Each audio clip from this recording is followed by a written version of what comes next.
Hey everybody, welcome back to the Court of Random Opinion. My name is Lauren Neidigh. There have been reports for a while now that Taylor Swift was going to be subpoenaed in this Justin Baldoni, Blake Lively legal dispute. Those rumors picked up a little more heavily recently when Travis Kelce unfollowed Ryan Reynolds, which made me realize how crazy it is that following and unfollowing people or just never following people can have such an impact. But it wasn't until today that Taylor Swift's people actually put out a statement confirming that she has been served with a subpoena. Now, the Taylor Swift of it all has been a pretty polarizing thing. In a general sense, I still don't really have an opinion on whether or not she did anything specifically wrong in regards to this movie. I don't know what she actually knew versus what was being said behind her back. I speculate like anyone else, but I'm still just not sure. And I'm not talking about her whole career or anything like that. I'm just talking about this specific incident because I really just don't know that much about Taylor Swift. Like, she has some songs that I like that, I'll hear them playing every now and then. I don't seek out her music. I've never been to her concerts. I'm pretty sure every woman I've dated since I had turned 30 has been just like obsessed with Taylor Swift. She's just kind of a background presence in my life. I can't really escape her, but I'm not trying to. So, it is what it is.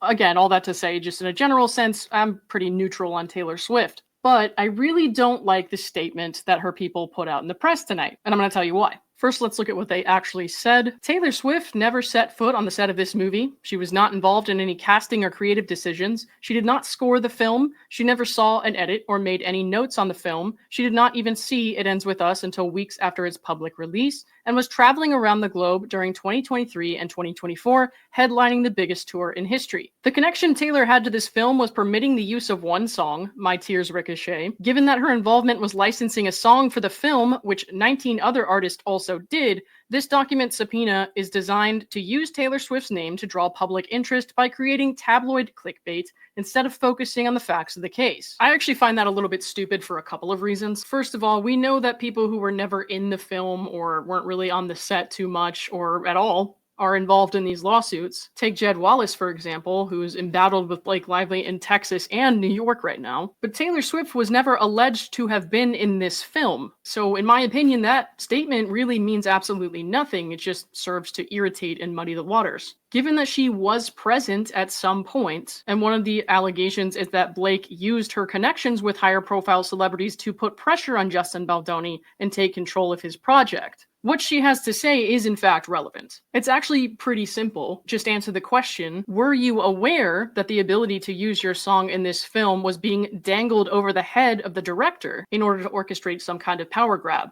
The answer to that question does not require you to be part of the cast. And those 19 other artists who licensed a song for the film were not name dropped in order to pressure someone. And I'm not sure they were hanging around meetings like Taylor Swift was allegedly hanging around with Blake Lively. I'm not saying Taylor Swift has done anything iniquitous, but acting like this is just a ploy for attention in the press, that's bullshit. It's quite simple when you think about what information she could provide. She can speak to the mindset and intentions of someone on the other side of this case, and whether or not she was aware of it, her name and status were directly used as a threat by someone else who's involved in this lawsuit. So saying this is just a publicity stunt because she wasn't involved in the film is actually framing this in kind of a dishonest way, in my view. I'm not a fan of that move. But again, I don't know what happened on set. I don't know much about her career at all. I know lots of people have said in comments, and I've seen theories that she was had a hand in getting someone fired. I'm not sure how much truth there is to that because I honestly just haven't looked into it. I'm not saying it can't be true. I'm just saying I have no idea.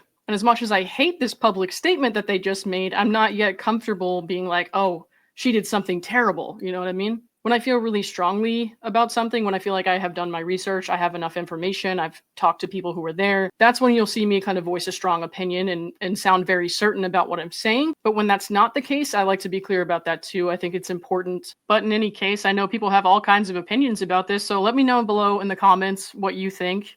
People are going to disagree with each other, and that's fine. Please keep it respectful. Back when I was getting a lot of negative attention a couple of months ago, a lot of those people were faceless Twitter accounts that were using, Taylor Swift as their profile picture. So I know there's going to be some Taylor Swift fangirls getting mad at me. And honestly, I just got used to it. It's the weirdest thing that they kind of locked onto me in that way because I'm such a random person to latch onto. And also, I'm not a hater. So they're really directing their anger at the wrong person. All right, like I said, let me know what you guys think. I'll keep an eye out for anything else that comes up, and I'll see you all soon.